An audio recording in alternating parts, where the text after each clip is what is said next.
Welcome to the Worst Squared Fantasy Football Podcast, a full-service year-round podcast with weekly episodes to provide fans with info on their teams and players. Whether you're a newbie or a longtime veteran of the Fantasy Wars, Worst Squared is the podcast for you. Welcome into the Worst Squared Fantasy Football Podcast. I'm Tom with Doc and Tobin producing. He's 2 weeks in a row, he's got it right. It's amazing. Every once in a while, I get things right. Yep. You do more. Not you do the better. Tagline for the show, but you do better than what we think you do. You're damn right I do. But unfortunately, Matt Rule does not do as well as I do, and he gone. He going to be in Nebraska next year.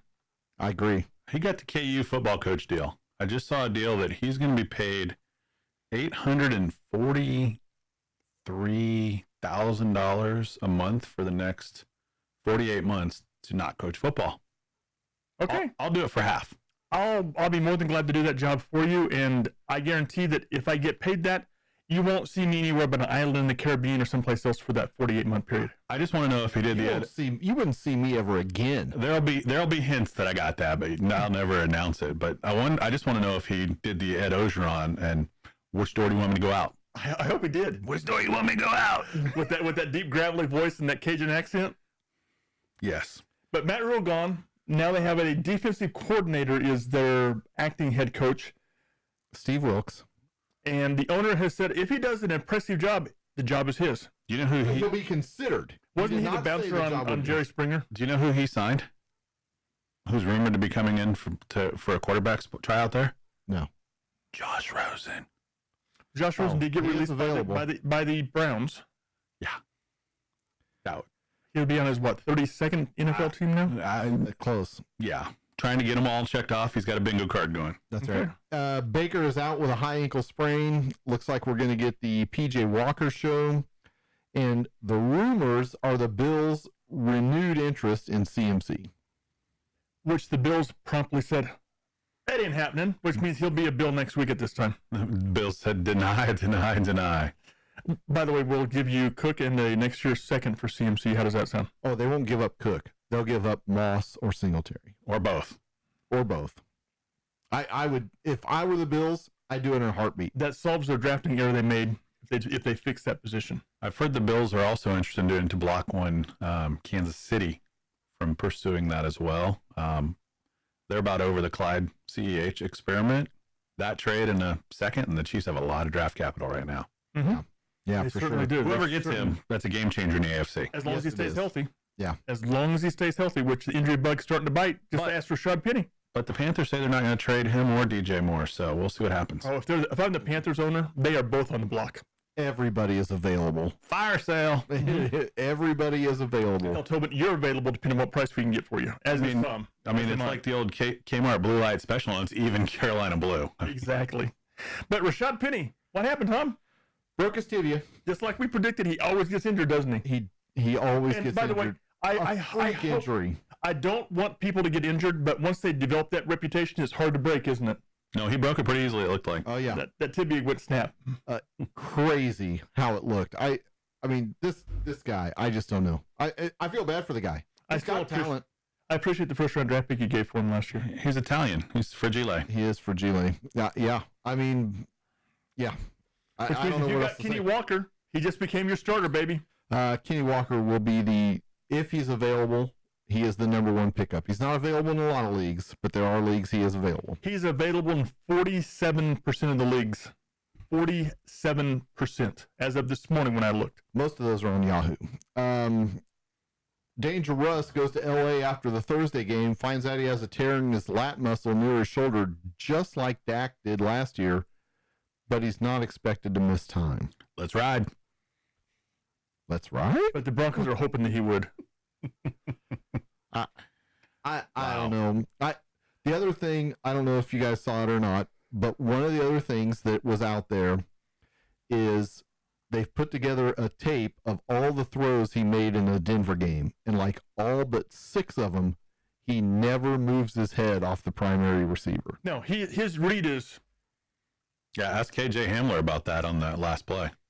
Couldn't be any more wide open. No, his read is non-existent at this point in time. No, there's no reading. It's predetermined. Yeah, and I'll go back to the fact being what I said during the offseason. Russ Wilson was a quarterback whose reputation was made by having a great defense and winning a Super Bowl on their backs.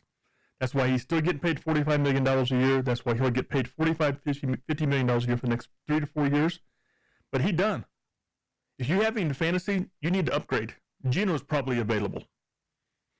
Yeah, but he's quickly running out of availability. Quickly. Yeah, he is quickly because everybody's realizing they get 25 to 30 points per week from him. Right. So we had Teddy Two Gloves, Chris Olave, Nyheim Hines, Pat Fryermuth, all left games with concussion symptoms or concussions. Don't return to the games. So we got to watch what their status is this week. Right now, the Dolphins are already planning to start Skylar Thompson. Yeah, they announced on the drive over here that they expect Teddy Bridgewater to clear concussion protocol on Saturday, be available for backup position on Sunday, with Tua coming back next week from concussion protocol to be the starter 2 weeks from now. That being said, we'll see. But one thing I will say, Skylar Thompson, UK State fans out there, he was given a chance in K-State and won the job and held on to it. He was not given any chance at all to make the Dolphins roster. Did. This might be his opening to become an NFL caliber quarterback. Well, people thought they were nuts just drafting him at all. I agree. I did too. And this is his opportunity. It's a home game. He goes out and looks good. Got the Vikings coming in. I mean, not world beaters on defense right now. So I like Skylar Thompson. Seems like a nice kid.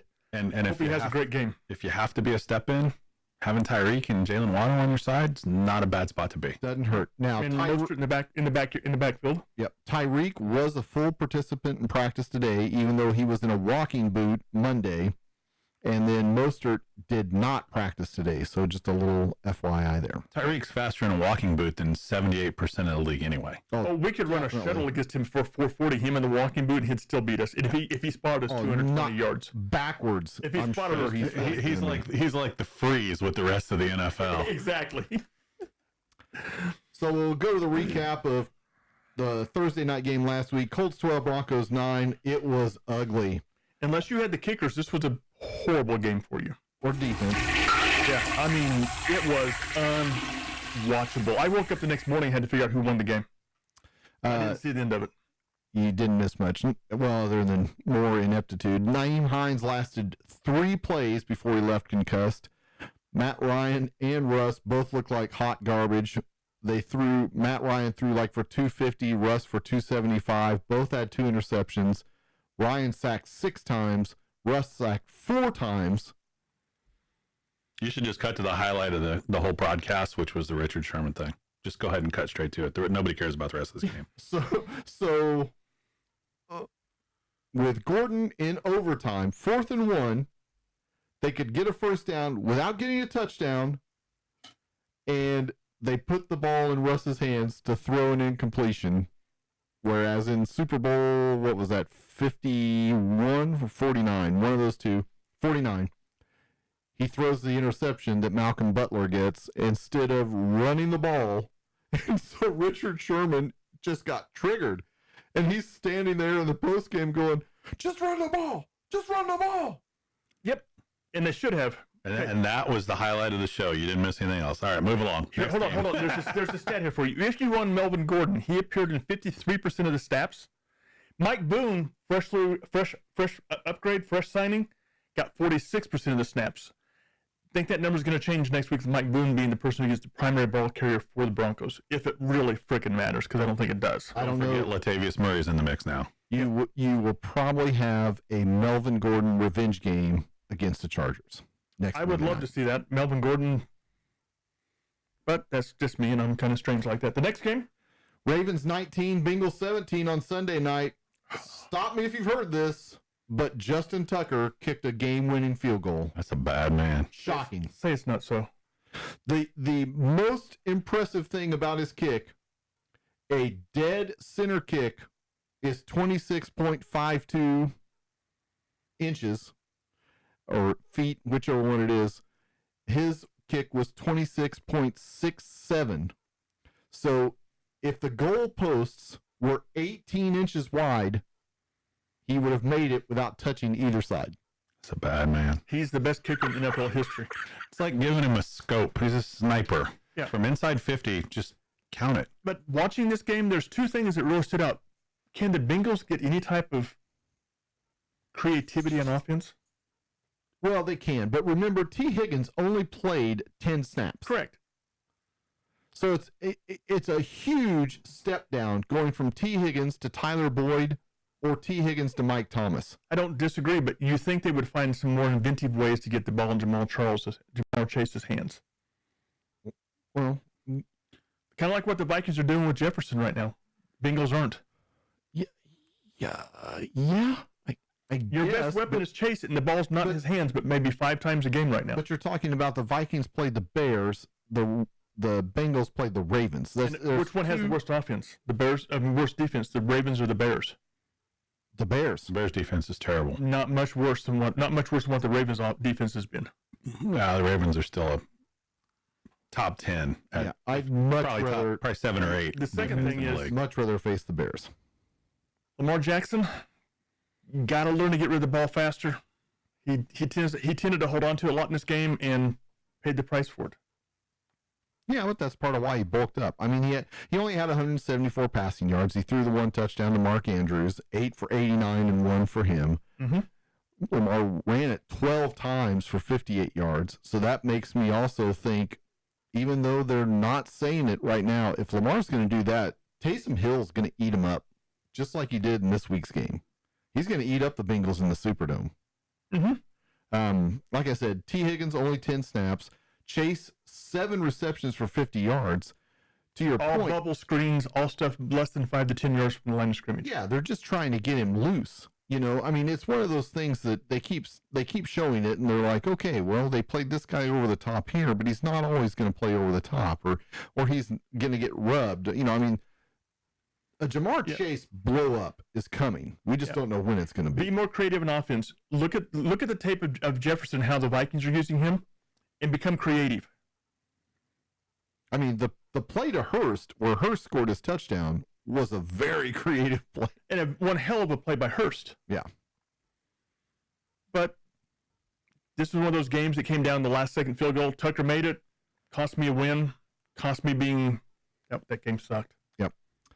The Monday night game, Chiefs 30, Raiders 29. Raiders strike early to Devontae Adams, who finished 3 for 124 and 2, a Gabe Davis type line. Devontae had a heck of a hit in that game, too. Hold on. Gabe Davis had a Devontae type line. You got the verbiage backwards. Yeah, but Devontae might actually do this again. That's why Gabe Davis had a Gabe Davis. Usually Devontae is like 7 for 124. Yep. And if you would have been, I wouldn't, still another bet. But Josh Jacobs had a career game, 21 rushes, 154 yards and a touchdown, and 5 receptions for 39. Of course, I played against him when Nick had him this week. So, You mean Satan? Yes. Okay. Daniel Carson, 3 long field goals, I think it was 2 50s and a 40. Yes. But it was that late going for 2. Now, I get it. That cost me a game. It did cost you the game. It cost you the game against Alley in the BNI League. Cost the Raiders the game.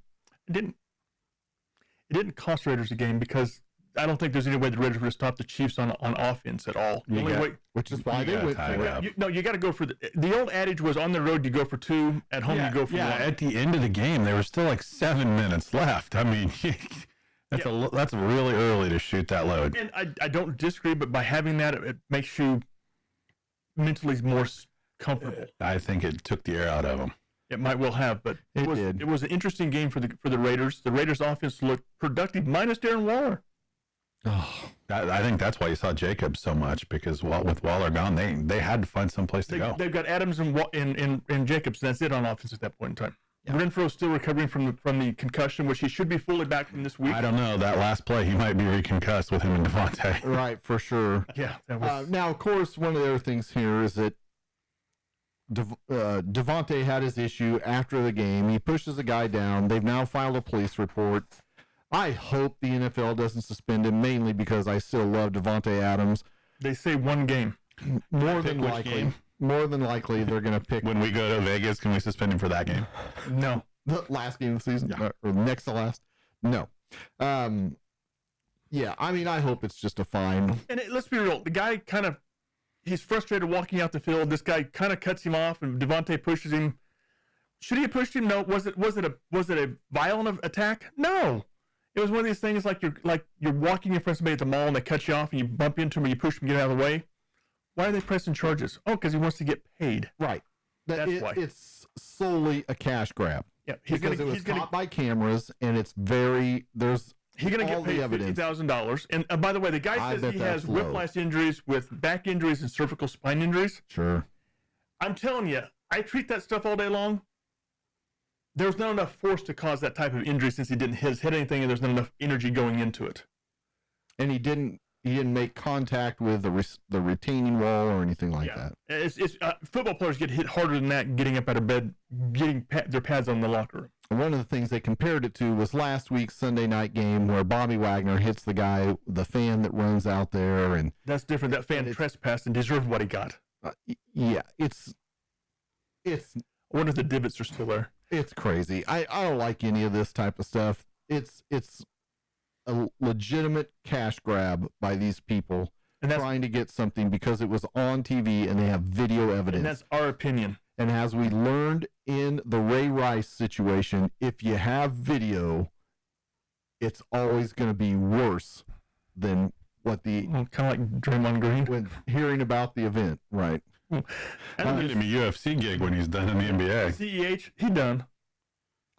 He's not done. He should be done. He'll probably go off this week against the Bills. Yeah. More than likely, yes, since we're saying he's done. Yeah, he is not consistent at all. Consistent fantasy player. He was tiptoeing into the line again this week. He ran hard 2 weeks ago at Tampa, and I think it was because you saw Pacheco running so hard. Mm-hmm.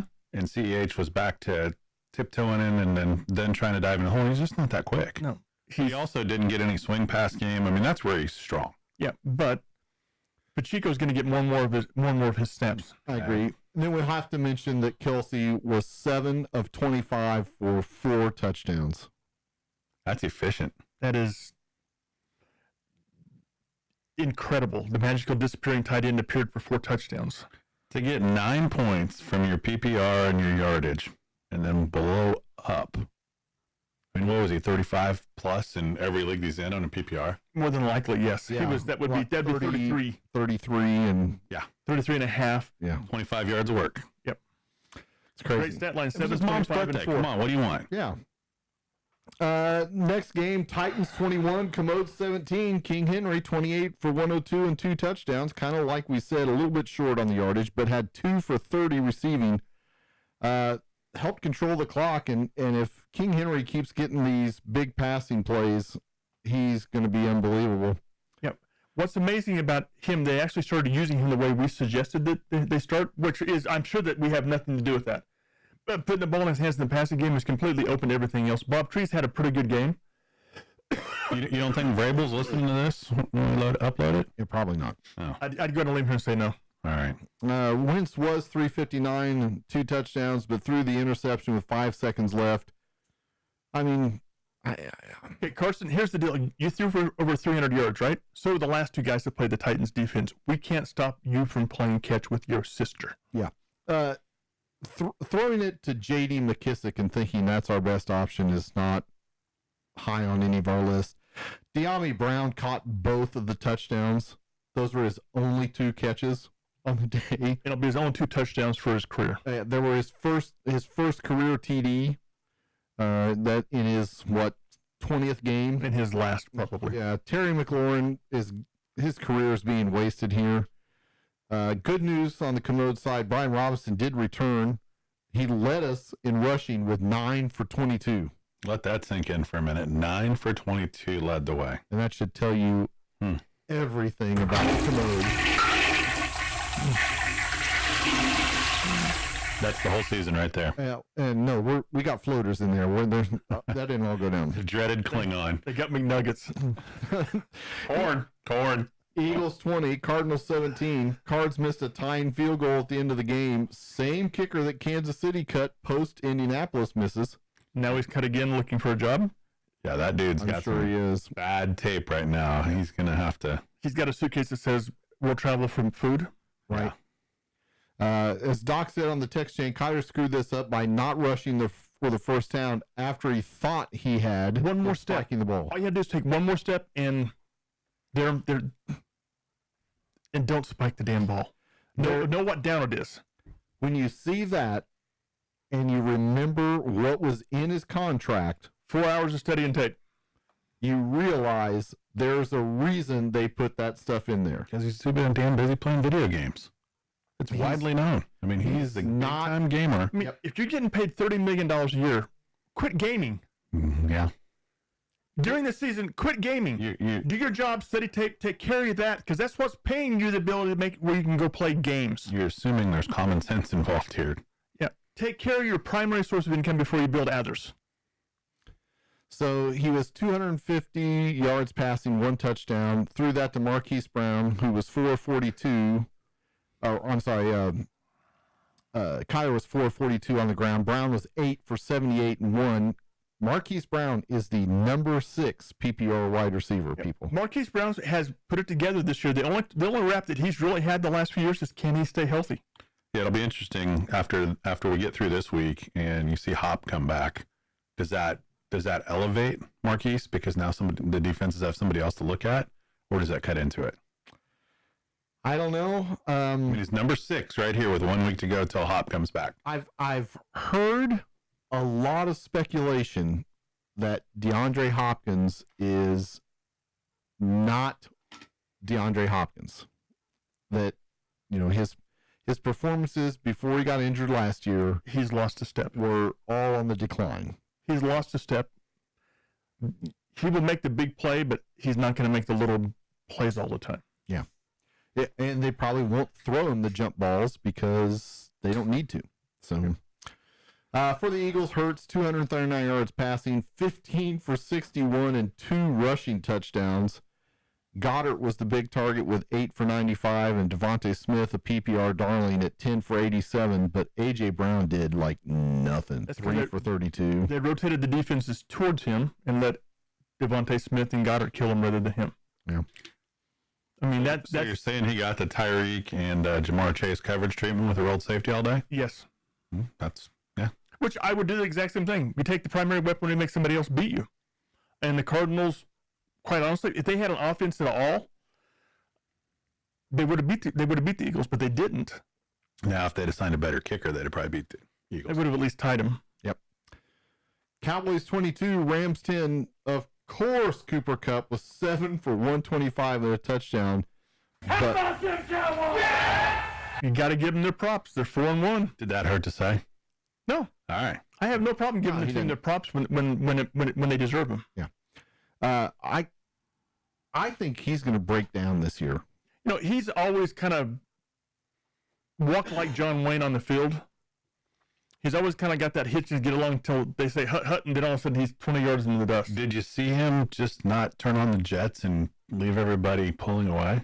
I did, but later in the game, he was... Well, when you're getting, 7 for 125, and he had, 12 targets or whatever, and he's taking some hits, and he blocks. That's the difference and he blocks. And they hit him every play just because they can. Yeah, I'll take that dude all day long and twice on Sunday. Yeah, I don't think he's going to break down, but I think that you might see later in the season where his usage drops some just because.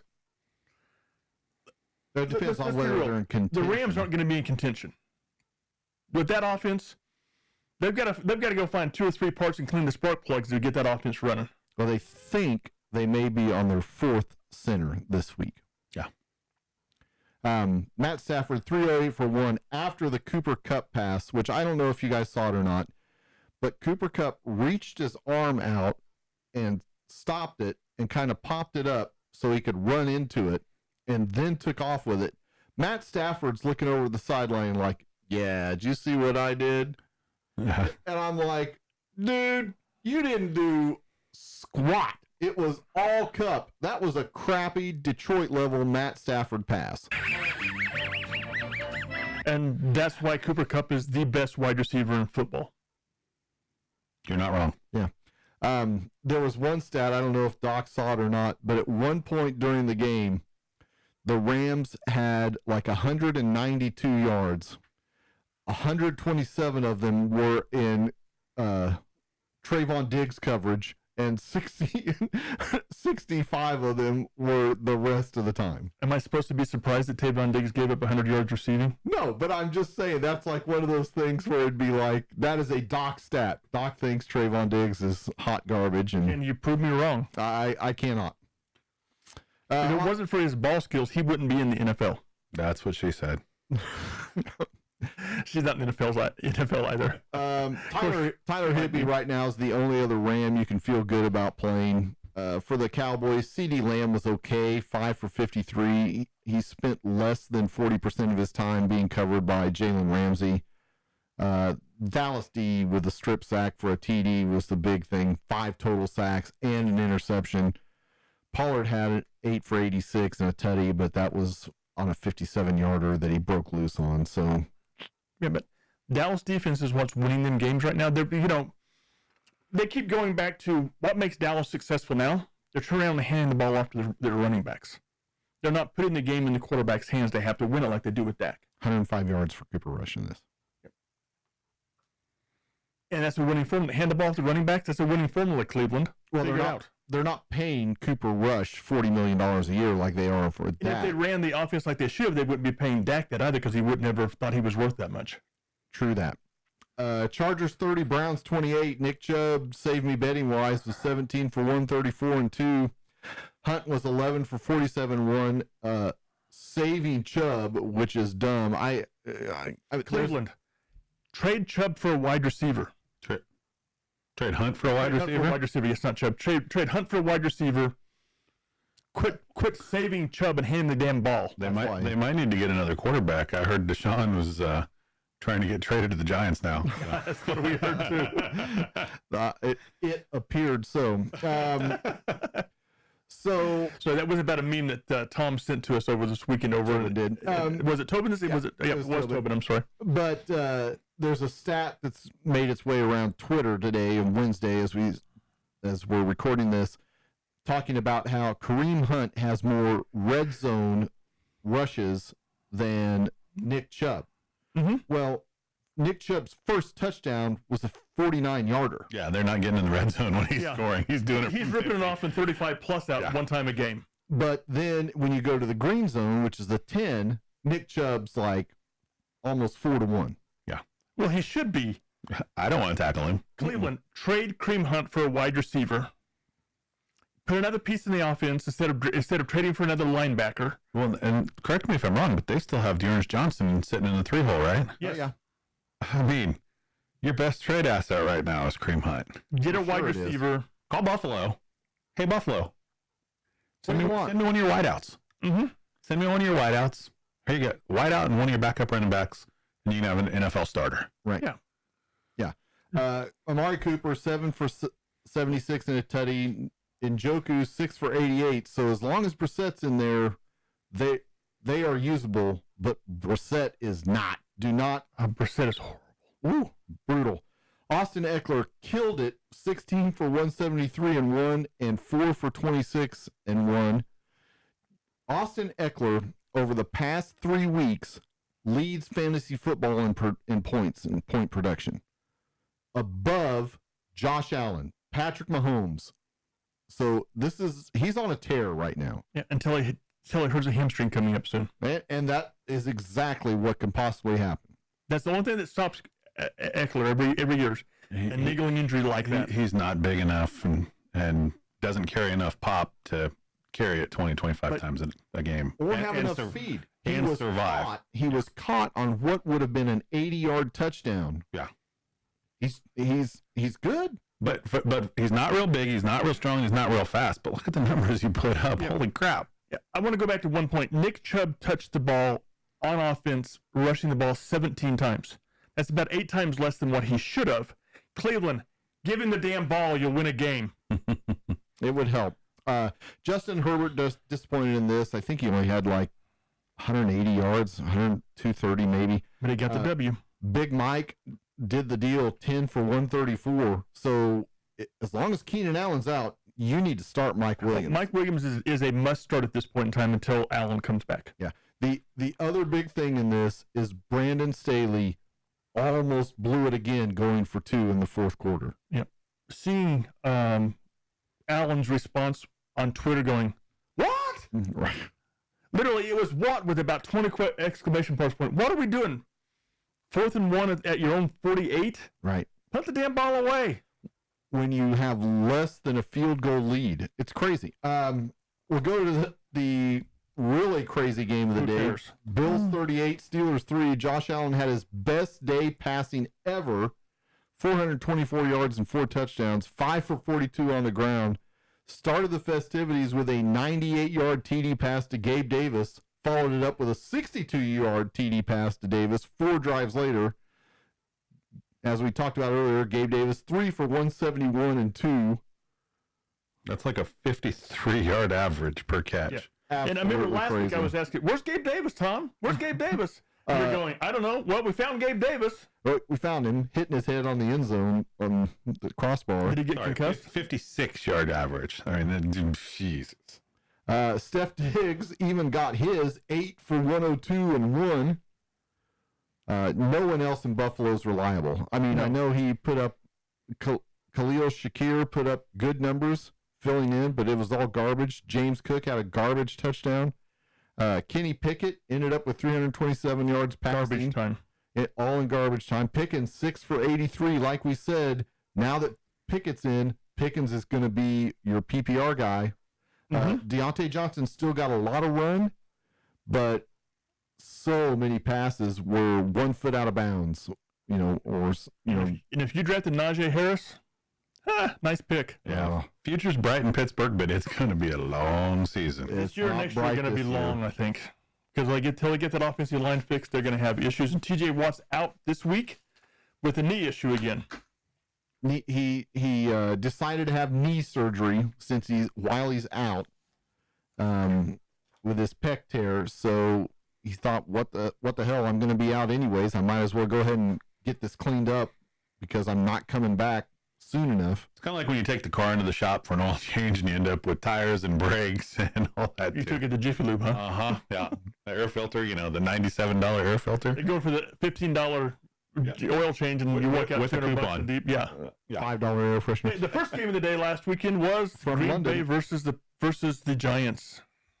And we all picked the Giants to get beat. We were all wrong. The Giants are not who I thought they were, but neither are the Packers. I think the Packers aren't who we thought they were. I think the Giants are exactly who we thought they were. You know what? Because the Packers didn't look. Aaron Rodgers, it looks like he just doesn't give a damn.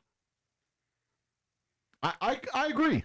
I totally agree. Through a pick six? Wow. Who cares? I'm glad I'm recording this. I think Aaron Rodgers is 100% unmotivated. He's going to get paid no matter what. Right. He's just like, hey, I'm playing out my string. I got 3 years left. I'm going to take this $200 million and I'm going to walk away from it knowing that at one point I was the best quarterback in the league. He looks unmotivated. He looks uncaring. He looks like he just doesn't. I mean, he threw for what? 238 and 2 touchdowns, which isn't 223 and 2 touchdowns, which isn't bad numbers, but he didn't do anything in the second half. When his team needed him, he went, well, he had 2 balls batted down to end the game. Right. And just like we're chastising Denver for putting the ball in Russ's hands, they could have given it to Aaron Jones or A.J. Dillon, and they would have picked up those 2 yards. Easily. Saquon left for a bit. Shoulder injury. He was limited this week in practice so far. Yep. Before he returned, he did not have a touchdown, but he returned. 13 for 70 and a touchdown, 3 for 36. Another pretty finger roll out the corner of the end zone.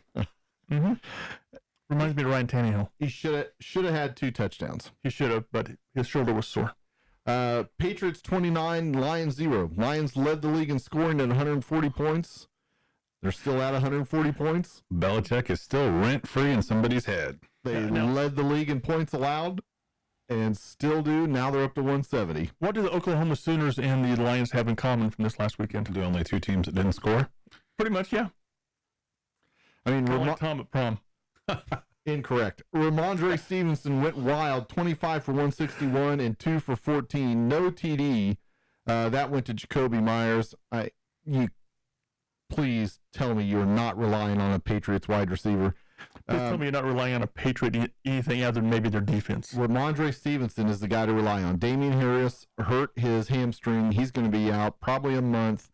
Ramondre, he can tear up the Browns. Now, we might see Belichick changing his offensive mindset and actually having a feature back for the first time in his career. Actually, he had a feature back earlier, the running back that started in Cincinnati. Corey Dillon. Yep. He had him for a couple of years, and Corey Dillon looked really good there. Corey Dillon, Antoine Smith, who came over from Buffalo, he suddenly became a monster in New England. LeGarrette Blount, he was a bust. But they weren't the primary feature backup. The only one that really has been was Dillon during that time. Well, Antoine Smith was. Josh Reynolds, 6 for 92. No other line was usable, including Goff, Jamal, and Hawkinson. I think they might have combined for 10 points. Did Hawkinson even make the trip? He did in spirit. Talk about taking a week off after no victory lap for him. Well, they get 2 weeks off. They had last week off and this week off, so they can heal from their hangover from the week before. Having started golf in the B&I League, where I got my bottom absolutely handed to me by Randy Hoffman. Yeah, that was a beating. Golf scored, I believe, was 3.62 points for me. Mm-hmm. Whew. You can win a lot of games at 3.62 points when he has Pat Mahomes on the other side. Right. Ouch. But the lines are off this week, so they should recover next week. So they're not going to score again this week, huh? So she's out 2 weeks in a row. Going on, we'll go to Saints 39, Seahawks 32. The leading scorer at tight end was actually Taysom Hill. Went wild, had a passing TD and 3 rushing TDs and 112 yards rushing. Don't look for that to ever happen again. No, not even close. I mean, I can see him getting a rushing TD per week, lining up in the Wildcat. What he did a couple of years back when he was in the Wildcat doing that every time. Yeah, I can see that very easily. Now, Alvin Kamara finally came alive, 23 for 103 and 6 for 91 through the air. We'll see if he stays motivated this week. If you can get that from Alvin Kamara, look out. You can get any running back, you'll take it. Absolutely. That's almost a Breece Hall line right now. Olave did not practice today. Yeah. Neither did Thomas. That was a scary looking hit. Their top 4 wide receivers in New Orleans did not practice today. Yeah. Chris Olave got one of the touchdowns, 4 for 54 and 1. Geno keeps rolling, 268 and 3 passing, 3 for 13 on the ground. We already talked about losing Rashad Penny, but Ken Walker comes in, goes 8 for 88 and a touchdown, 69-yarder. I mean, yes, he looked pretty good. 7 for 20 if you take that touchdown out, though. But he still, you bang, bang, bang, bang, bang, gone, bang, bang, bang, bang. Yeah, but that was really from the third quarter on. I think it happened early third quarter. Under 3 yards a carry. If you take the 69-yarder out. Yeah, but you can't. You got to put the 69-yarder in there and go, he went bang, bang, bang, touchdown, bang, bang, bang, bang. I don't think he's going to get a 69-yarder every week. I don't think he is either. But I think he's going to average. We'll see where it goes. I think he's going to average more than 3 yards a carry for all of them, though. We talked about Tyler Lockett has these blow-up games. Here it was, 5 for 104 and 2. And DK was 5 for 88 and 1. And that was a big talk today on a bunch of podcasts about DK. You got him really late this year. Yes. And now you're being rewarded because he and Geno got something cooking. Well, Seattle's got something that we didn't think they would have, and that's quarterback play. We didn't think there was any way at all that Geno Smith would look this good this long into the season. For sure. And quite frankly, I'm sitting there going, I'm willing to say that Denver's going, man, we could have got him for a 5th. A 5th of vodka. We could have got him for a 5th and probably got a 7th thrown back at us. Right. Yep. We made a bad choice. That GM needs to be fired. Texans 13, Jaguars 6. Dameon Pierce 26 for 99 and 1, 3 for 14 through the air. Looks pretty good. I had him as my busted player last week, and I was wrong. Yep.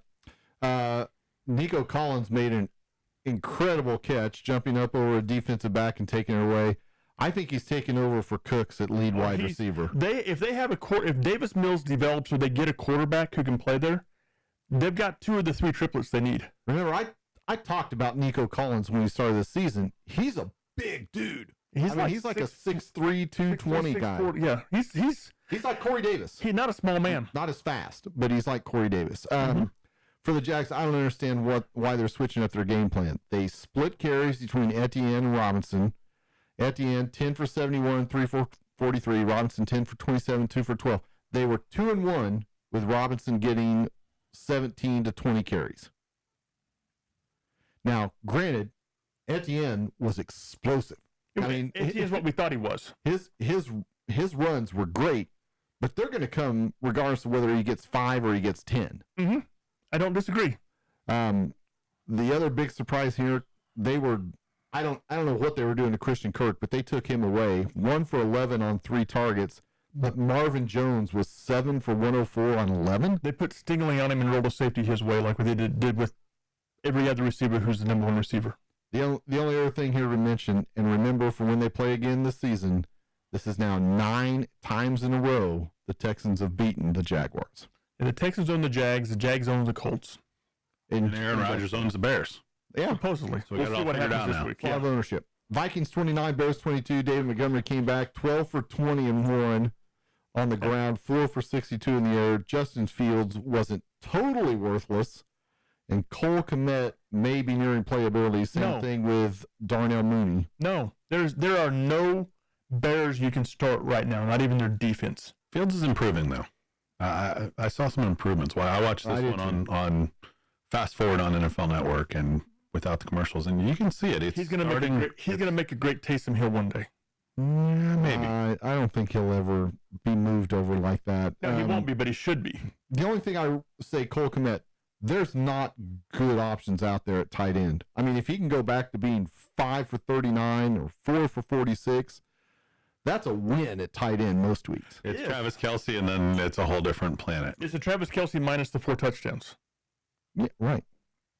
That's 9.5 points in a PPR at tight end. That's a win. Yeah, you're gaining points on the field there. Yeah.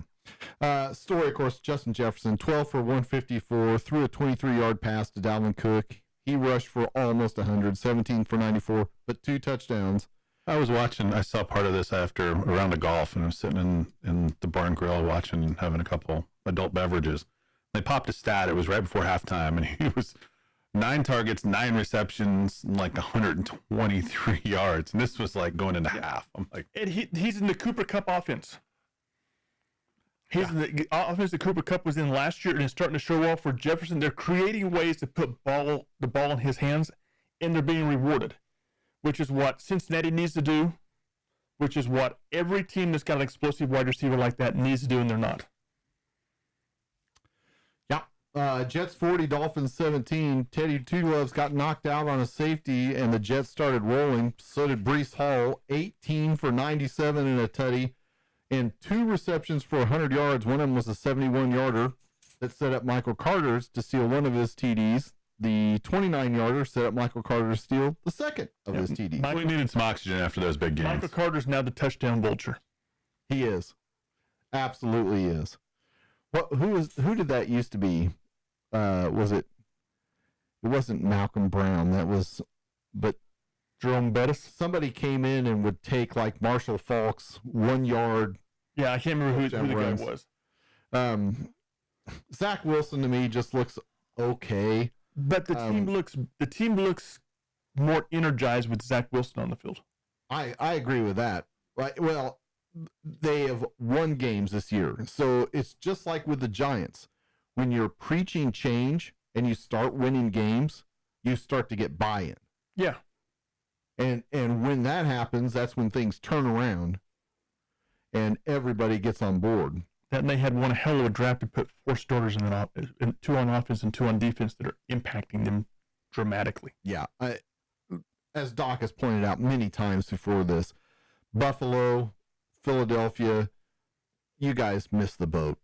I mean, you had Breece Hall right there. He could have came in and been a key difference maker on your team. Especially Buffalo. If Breece Hall is in Buffalo, they are sick. They already had their names engraved on the Lombardi. I couldn't agree more. Tyreek, 7 for 47, 2 for 23 on the ground. Jalen Waddle, 3 for 23.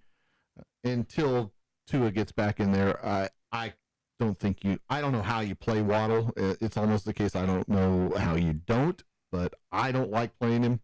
Raheem Mostert has been the running back to own there, 18 for 113 and a tutty. Yes, now Raheem must start. Yes, he is. He is. Colonel Mustard in Miami with the Dolphins. Yep. Bucks 21, Falcons 15. Brady 351-1 throws it to Fournette after they didn't give the touchdown to Evans when I thought they should have. You just wanted that You bet. happen to have Evans, right? I have Evans in one league, but I had and he had a bet on the game. many bets. Oh. So many bets with Mike Evans scoring a touchdown. 14 for 56-1 on the ground, and a monster 10 for 83 and a touchdown for playoff Lenny. 10 for 83 is good for a wide receiver. For a running back, it's amazing. That's It's going to be interesting to see how long he holds up, though. about 40 points. He's fragile. Yep. For a big man. It's going to be interesting to see if that workload stays. Right. And why I really look for a Chris Godwin to start, you know, as he nears health, he's going to start Started showing over. signs, yeah. Mike Evans, 4 for 81. Godwin coming around. He was 6 for 61. Falcons didn't score until the fourth when they got a couple of TDs from Avery Williams, who is, I'm not even sure if he was on the practice squad before this week, and Olamide Zacchaeus. Do not waste your time picking those guys up. 49ers 37, Panthers 15, Jimmy G 253-2. Of course, one went to Debo. Pretty disappointing. I really expected him to smash. Only 2 for 20 in the touchdown through the air and 2 for 12 rushing. One of the things about looking at this game offensively, the game was so out of hand so early, they just ran the damn ball to get out of the game. They wanted the clock to run, as did the Panthers. Let's get this game over so nobody gets injured. Yeah, I guess. I mean, but 253 yards passing, and only 20 of them go to Debo? That's kind of weird. I mean, Jeff Wilson has continued his hot streak, 17 for 120 and a touchdown. And Tevin Coleman came out of nowhere, had 8 for 23 and 13 for 44 and a touchdown because, you know, why not? He can. And they cut Marlon Mack, so he's out there on the wire. Ayuk and Kittle, to me, they're flex plays at best. I mean, Kittle, again, at this point, I'd almost rather have Cole Kmet than Kittle. Yeah, but you know, you still have to put Kittle. If you got to choose between the two, you put Kittle in there because Kittle's more explosive. Kittle has a better history of doing things where Kmet doesn't at this point in time. And by the way, Kittle's also got a better quarterback. True. I agree with that. CMC, 14 for 54 and a touchdown, 7 for 50 through the air, maintaining his RB1 status. But we're never going to see that CMC that we saw 3 years ago. No. That guy's never coming back. There's too many injuries. There's too many soft tissue injuries, too much scar tissue, too much of that type of stuff going on there. Recap of our weekly picks. Doc finished last, 9-7. Tobin and I tied for the top at 11-5. Tobin is way out in the lead, 41-23. I'm at 36-28. One game ahead of Doc, 35-29. I cursed 3 teams: the Ravens, the Chiefs, and the Bengals. Not the Bengals, the Browns. Those 3 games go the other way. I'm 3 up. You guys are all 3 down. And if your aunt had balls, Should be my your uncle. Yep. All right, we're going to jump out for a quick break here, and we'll be right back with Waiver Wire and Start Sits.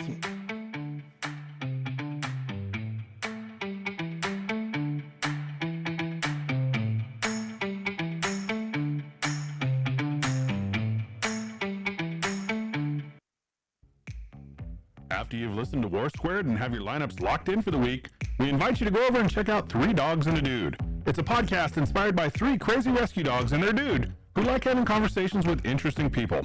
You never know who might pop into the studio as a guest, and we guarantee some laughs. Check out 3 Dogs and a Dude wherever you get your podcasts.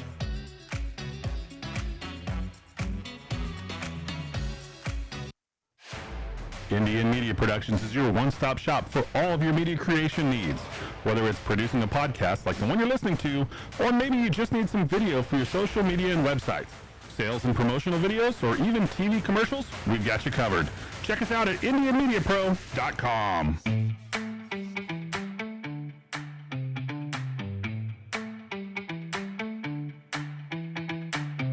We're jumping back in here with waiver wire start sits. We'll start with your waiver wire ads. Ken Walker is the number 1. If for some reason he was out there, you have to get a hold of that guy. I like Mike Boone next. I'm afraid that somewhere down the road, Melvin Gordon will cough up the ball at a very inopportune time, and Mike Boone will get the opportunity to take over. Mike Boone. Melvin's going to fumble again? Really? Yeah, Mike Boone was only on rosters at 31% of the rosters as of this morning when I went through and did this. Kenny Walker, 47% of the roster. So they're available. Pick them up. I still love George Pickens. If he's out there in your league, I think he's worth a pickup. I think he's going to continue to be in that double digit. Especially in a dynasty league. If he's still out there, you need to dive on that quick. Yeah, for sure. I picked him up in a couple leagues. Taysom Hill. Available in 77% of the leagues out there right now. But going fast. Yes. I'm going to tell you right now, get ready. You're going to have to take a 2-point week from Taysom Hill. And that might be high. But then he's going to be 28 the week after that. But then if he gives you a 20-point week, you have smashed at the tight end position. I like Randall Cobb. He's a PPR guy now. I mean, they're going to leave Cobb open because he's not going to burn him. He's kind of their version of Raiders. Why am I drawing Hunter Renfrow? Hunter Renfrow. That's 100%. Kind of in that Edelman type role now. Yep. That's exactly what he did to the Giants. Yep.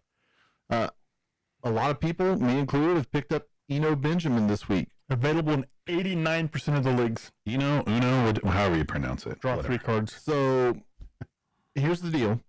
They signed Tyson Williams, former Raven, former 49er, to the practice squad today. They also signed Corey Clement to the practice squad. So they signed 2 running backs. That tells me Darrell Williams definitely is not going to play this week, and James Conner is going to be on pain management, just like he was in the game against the Eagles. And once his ribs start hurting again, he's out. Correct. And Eno's going to get it all. Correct. So if you're hurting at running back, you can do a lot worse than picking him up. If you're hurting like James Conner, pick him up. And they play the Seahawks, who cannot stop the run. Nice tagline. Right? Yeah, not a bad tagline at all. I'm throwing Tevin Coleman in here since the 49ers are already down to their second string running back in Jeff Wilson. He's going to get run. He tore up Carolina, who he used to play when he was with the Falcons, and his best career game had come in Carolina. This week, they go to Atlanta to play the Falcons, his former team. I like Tevin Coleman this week, possibly in a flex play. Wow. Deion Jackson, Jonathan Taylor practiced on a side field today, meaning he did not officially practice. Deion Jackson looked good when he came in. It looked a lot better than Phillip Lindsay. So if there's no Jonathan Taylor, Deion Jackson's going to get run, and they play the Jaguars this week in Indy. He's going to be he's potentially an 80 and a tutty. Irv Smith, this is Tobin's guy. Tobin's guy, who hasn't performed at all the last 2 weeks. Big Irv. I think he was 4-43 last week. Again, That's winning at the tight end position right now. That's top half, if not approaching top 10. That's probably a top 10 tight end. They're just not prevalent. I mean, once you get outside of Kelsey and Mandrews, they're a crapshoot. And then the last one was Khalil Shakir, who's available in 99% of the leagues as of this morning. No Jamison Crowder, broken ankle. Isaiah McKenzie was in concussion protocol, so they're going to be taking it easy with him because they're going to want him down the stretch. And he's a tiny guy, too. So, I mean, Shakir could be a breakout this week against the Chiefs. Okay. Here's a couple I had. Geno Smith, Carson Wentz at quarterback. He's available in over 53% of the leagues at this point in time. There's a reason. Yeah, there is, but he puts up good numbers every week. He might not win the game, but he puts up great fantasy numbers. He's going to put up good fantasy numbers because we can't stop anybody from scoring. Yeah, you're going to be playing behind. It's like shading the number. I mean, those teams that are always behind, they're going to throw the heck out of the ball the last quarter and a half. Yep. And then was Jacoby Meyer. Michael Gallup still available in over 40% of the leagues. Dak did throw in practice today. We'll see how he feels tomorrow. Probably still not playing against the Eagles he's not playing this week. He'll be playing next week. Yeah, I saw a report late today that they're planning to go with Cooper Rush again. Rondale Moore, available in 80% of the leagues out there. Corey Davis still available in over 60% of the leagues. Remember that Rondale Moore, Greg Dortch filled in for him. Mm-hmm. That's Rondale Moore's role. So that 8 for 83 guy is possibly where Rondale Moore could end up. Mm-hmm. Sky Moore from the Chiefs, available in over 80% of the leagues. And he's been on the field a lot. He played in 43% of the snaps this last weekend. Jarvis Landry. By the end of the season, he's going to be their best wideout option. More than likely, yes. Jarvis Landry. I love MVS. Didn't practice this week, but he's available in 62% of the leagues that are out there. Tight ends, if you need him, Hayden Hurst, only in 29% of the leagues. Evan Ingram, 23%, and Robert Tonyan, 32%. All three of those are getting the ball thrown to them. All three of those are putting up good fantasy numbers at this time. Of those three, I much prefer Hurst because there with so much attention being paid on the outside to Higgins and to Chase. Of course, I like Tonyan because Tonyan's one of Rodgers' favorite targets. He looked for him in the end zone twice this last weekend in London. Yep. We'll go to top fives. At QB, I've got Josh Allen, Pat Mahomes, Lamar Jackson, Jalen Hurts, and Tom Brady. I've got Allen, Jackson, Mahomes, Hurt, and Herbert. Yeah, I held off on Herbert because of how well Eckler is playing. And without Keenan Allen, I don't know that they're going to go full air attack. Herbert's ribs should be at least 60% healed, 70% healed. That it's a pain management issue which he can take care of. I like Herbert. I like the matchup they have this week. I like Tom Brady against the Steelers. If Josh Allen can put up 424-4, I feel pretty solid that Brady can pull up 303. Okay. At running back, Nick Chubb, I'm going to reward Doc's guy, Breece Hall. I'm going to put him number 2 right now. Hold on. Is he a top 10 running back right now? He is number 9 right now. Isn't that what I said? No, you said top 5. I said top 5 in 2 weeks. That means this next week he'll be top 5. No, that was 2 weeks ago when you said that. I think it's going to take him 2 weeks to get there, and he'll be there. Well, technically he's in the top 5 because he's my number 2 running back this week. Leonard Fournette, Dalvin Cook, and I put Jonathan Taylor in here because if he plays, he's going to kill the Jags. He ain't playing. He's probably not. I have Barkley, Chubb, Eckler, Fournette, and Hall. Barkley at the 1 spot, huh? Yep. Interesting. Well, he's getting the majority of the touches, and he looks healthy. He looks everything that we thought he was 3 years ago at this point in time before the injuries took him down. Yeah. Okay, my wide receivers are Cooper Kupp, who's been not penciled in. He's been put in ink as the number 1 wide receiver until otherwise proven otherwise. Diggs, Jefferson, Chase, and A.J. Brown. Yeah, I'm putting Jefferson first only because I have, like we talked about earlier, more faith that they're going to get the ball to Jefferson than Stafford's going to get the ball to Kupp.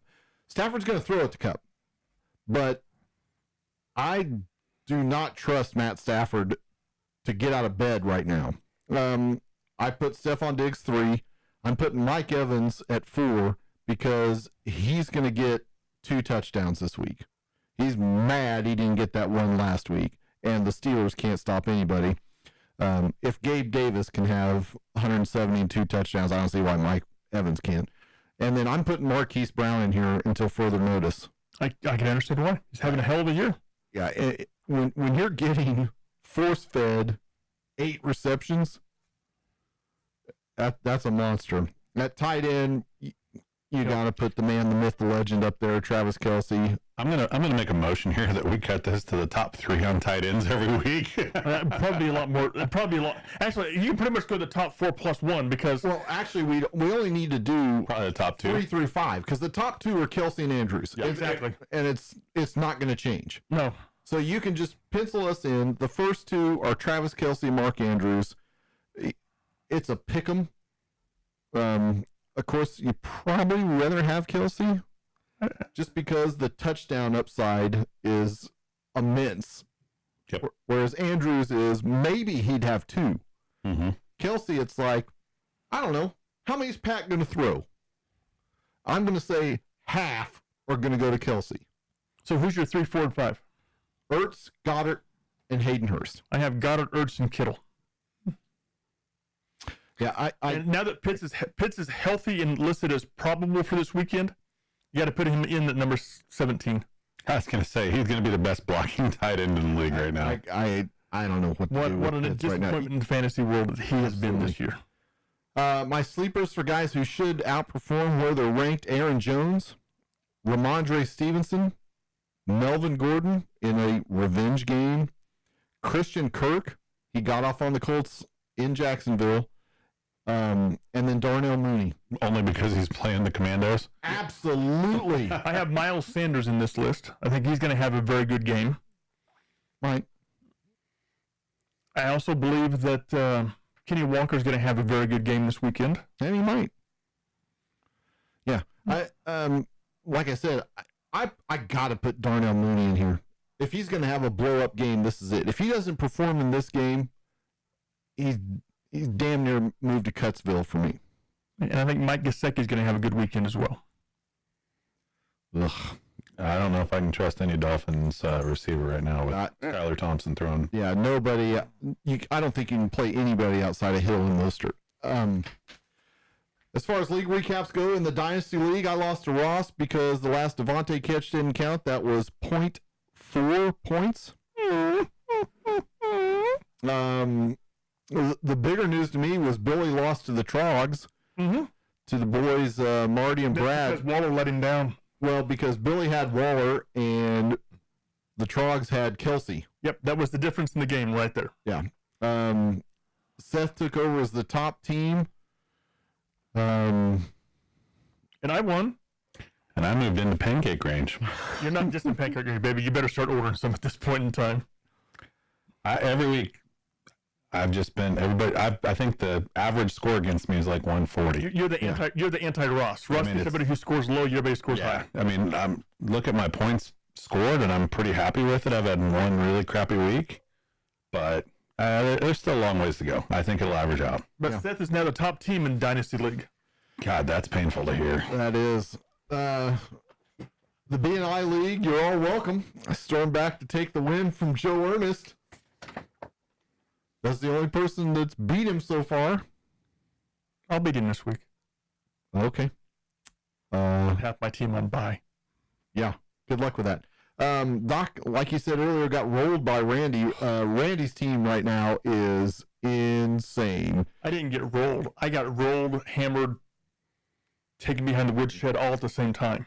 He had me beat by 30 points before Pat Mahomes started playing on Monday night. Yeah, there are 2 or 3 guys on Randy's bench that would start on every other team. Randy texts me and goes, "You want me to pull Pat to make it look all right?" I said, "Hell, I'll kick my ass, get it over with." I mean, you got more than doubled up there, Doc. I got 177.98 to 81.6. I went from having I am now giving up the most points in that league, and it's like minus 70 on point differential between my offense and defense. That's brutal. 4 points shy of 100-point throttling there. Oh yeah, I mean it was the biggest ass kicking I think I've ever taken in fantasy football. Well, you wear it well. Yeah. Well, what are you gonna do? Yeah, just grin and bear it. You gotta take it. All right. Tobin narrowly lost to Alley and would have won if the Raiders just kicked the extra point. McDaniels, if he ends up missing, it wasn't me.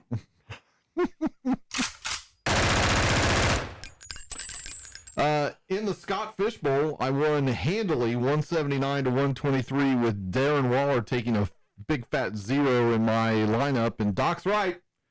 He's the worst. Yep, I'm still recording, Doc. We got this. Oh, my gosh. Told you he sucked, didn't I? Oh, so brutal. I told you not to draft him, didn't I? So brutal. Anyway, wrong. That's right. But this victory was even without Jonathan Taylor, so that was impressive. Hopefully I can keep this thing rolling.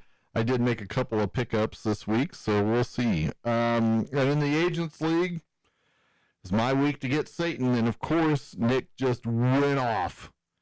You just need to schedule. You need to take over league commissionership and draft a team that all my team's on bye this week, so I'm going to play Nick this week. Yeah, I do. I'm going to put nobody out there and call it good. Yeah, I just need to just not submit a lineup. Then you'll have an excuse for your ass kicking. I'm just like, hey, I was going to lose anyway, so why put anybody in? Mm-hmm. Yeah, Austin Eckler and Josh Jacobs having their career games. Okay, well, he's in league with Lucifer. I mean, I could have played Gabe Davis instead of A.J. Brown, which would have picked up about 30 points, Still got beat. Still would have lost by 20. Mm-hmm. How's it feel to have you got beat by him like I got beat by Randy? No, it's not that bad. I only lost by 40. Only lost by 40. Yeah. Are you high? That's right. Well, it doesn't matter because I'm still the number one in the league in points. So there's that. Doc. So were the Lions. Yeah. Wow. Doc won. So, but unlike that, you can reverse the records. I'm 4-1. The Lions are 1-4. Doc won, so he's now in a 3-way tie for second. He's in a what? He's working pivot in the division. And with that, wow. No comment? What are you going to do? He's got nothing. That's a rarity. Folks, you saw it here first. That's right. Standing submission. You can't consider the source and move on. Yeah. All right. All right. So that's going to do it for the regular podcast this week. Those of you who are excited to stick around for the bonus segment, we've got that coming up. Otherwise, we'll see everybody next week. Peace out.